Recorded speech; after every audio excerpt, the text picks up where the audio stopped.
Hey guys, we're on tactic number 9 right now. This is awesome. We're creating urgency and overcoming buyer reluctance.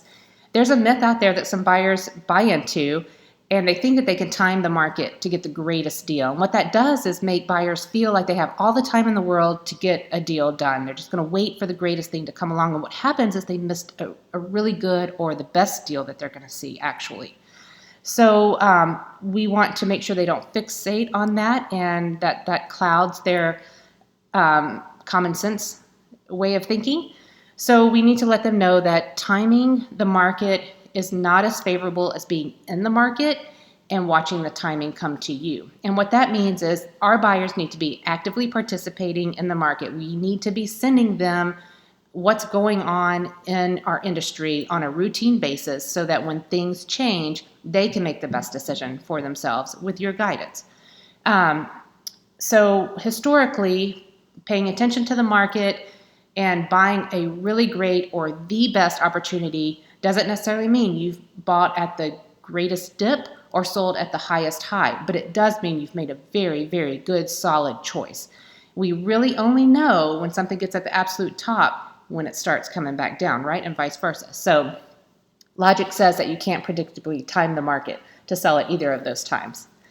So we want to encourage our buyers to make a sound decision with predictable results. And we do that by helping them watch the market and give them timely updates as we go along.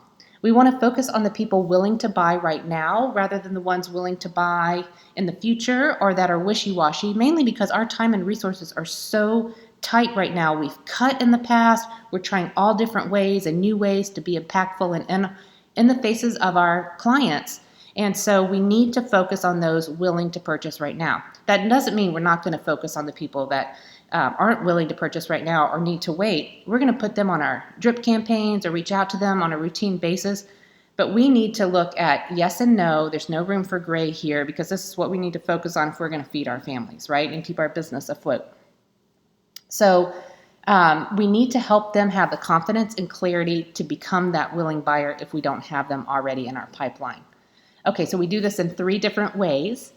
We're going to energize that buyer urgency. First of all, we need to become the local economist of choice. And we do that by providing useful information and a balanced perspective that's not our opinion. We need to cite some local, independent sources and help them round out their economic understanding around your product or around your business. Share the success stories of other people who've done the things that you're in the market to help, and maybe post those on your Facebook page or YouTube channel, whatever. So second is tap into the why. If you're a Keller Williams agent, you understand that we're motivated by our big why.